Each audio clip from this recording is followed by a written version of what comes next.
भोर का समय था। सूरज की पहली किरणें आसमान में हल्की हल्की लाली बिखेर रही थी।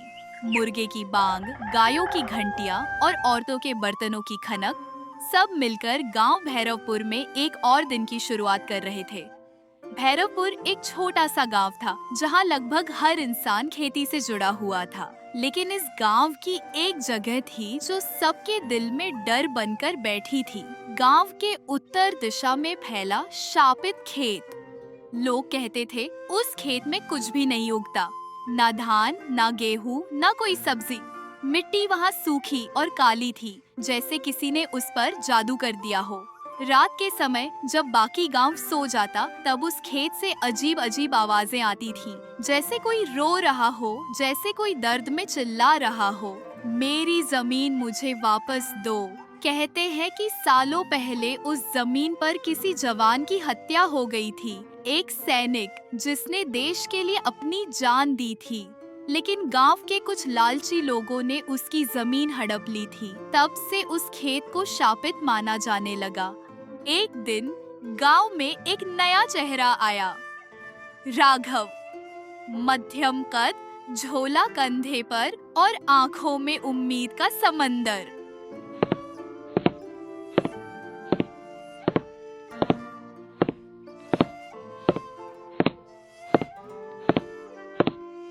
उसने गांव के चौपाल पर बैठे बुजुर्गों को कहा, नमस्ते काका, मैं राघव हूँ। शहर छोड़कर गांव आया हूँ खेती करने। शहर वाला और खेती? बेटा, खेती किताबों में नहीं होती, पसीने से होती है। बस यही तो सीखने आया हूँ। कुछ दिनों में राघव ने गांव में अपनी जगह बना ली। वो पढ़ा लिखा था पर जमीन से जुड़ा हुआ। उसने गांव के चारों ओर घूमकर मिट्टी देखी, कुएं देखे और अंत में पहुंच गया उस शापित खेत तक। हवा में ठंडक थी, मिट्टी काली थी, पास की झाड़ियों में कौवे बैठे थे। राघव ने झुककर मिट्टी उठाई और सूंघी। मिट्टी तो अच्छी है, पर डर के कारण सबने इसे छोड़ दिया। बेटा, उस खेत में कुछ अच्छा नहीं है। रात में वहाँ कोई नहीं जाता। पर राघव जिद्दी था।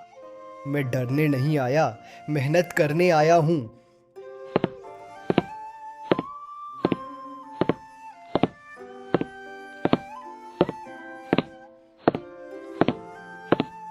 उसने वही जमीन खरीदी जिसे सबने शापित कहा था। राघव ने काम शुरू किया। सुबह जल्दी उठता, कुएं से पानी लाता और हर इंच मिट्टी को पलटता। दिन बीतते गए पर खेत से कुछ भी उगता नहीं। बीज सूख जाते, पौधे मुरझा जाते।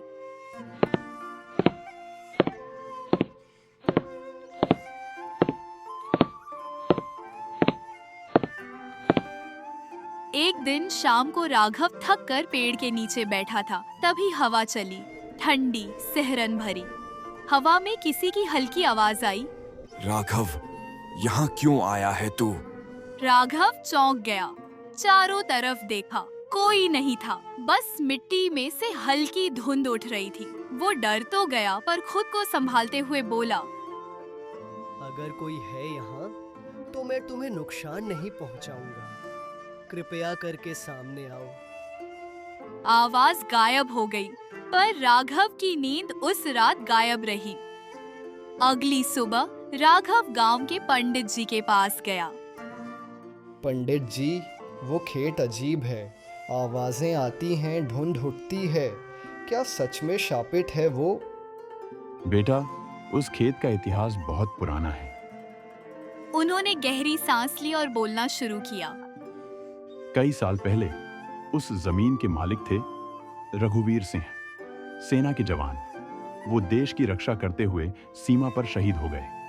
उनकी माँ उस जमीन को पवित्र मानती थी, लेकिन कुछ लालची जमींदारों ने वो जमीन हड़प ली। जब माँ ने विरोध किया तो उसे पीट पीट कर घर से निकाल दिया गया। मरने से पहले उसने कहा था, जिसने मेरे बेटे की जमीन छीनी उसे कभी सुख नहीं मिलेगा। और तब से वहां कुछ नहीं उगा। राघव ने गंभीर होकर कहा, अगर वो जमीन शहीद की है, तो मैं उसे उनके नाम से जिंदा करूंगा।